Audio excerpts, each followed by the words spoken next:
Hello दोस्तों, मैं दिनेश गौर, आप सबका स्वागत है न्यूज़ टाइम के अंदर।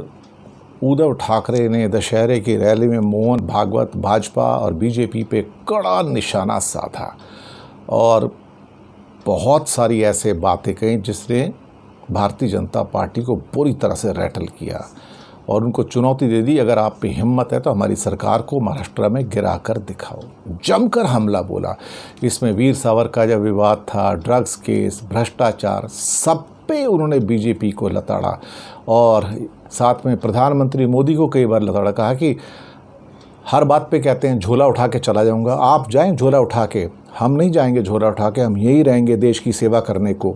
आपको जाना है जाओ झोला उठा के जहाँ जाना चाहो, लेकिन हम देश की सेवा को समझते हम यहीं रहेंगे।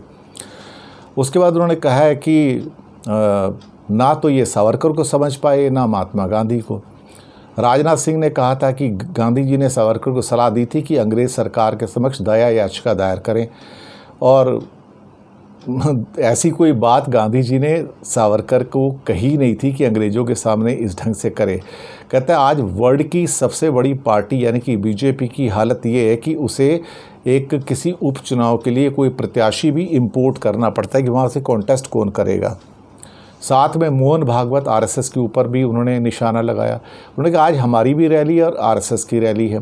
आरएसएस की रैली में हिंदुत्व की बात होती है, तो फिर कहते हैं माफ़ कीजिएगा मैं आप पर टीका नहीं कर रहा मोहन भागवत जी, हिंदुत्व का मतलब राष्ट्र प्रेम है।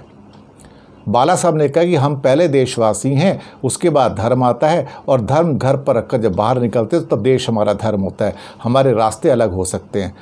जब आपका देश पहले धर्म होता है तो हर बात के अंदर फिर आपका हिंदू और मुस्लिम क्यों होता है?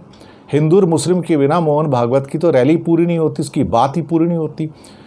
इसलिए इनके धर्म के ऊपर हम भरोसा नहीं कर सकते। उसके बाद ये कहा कि अगर आप में हिम्मत है तो आप हमारी सरकार गिरा के दिखा दो, और बहुत सारी चीज़ें उन्होंने ऐसी कही जिसके द्वारा भारतीय जनता पार्टी को चोट लगना बिल्कुल स्वाभाविक है।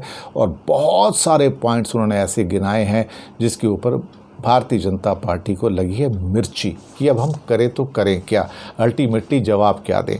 लेकिन उद्धव ठाकरे जब बोल रहे थे तो मैंने भी देखा उनकी स्पीच को, तो ये पाया कि उनके अंदर भी अब धीरे धीरे वो जो एक तीखापन होता है बाला साहब ठाकरे का, अब वो नज़र आना शुरू हो गया और बड़े वो कॉन्फिडेंट नज़र आ रहे हैं और काम करते हैं, और वो बड़बोलापन में नहीं रहते, क्योंकि भारतीय जनता पार्टी के तो सिर्फ बोलना है, काम नहीं करना है देखा जाए तो। धन्यवाद।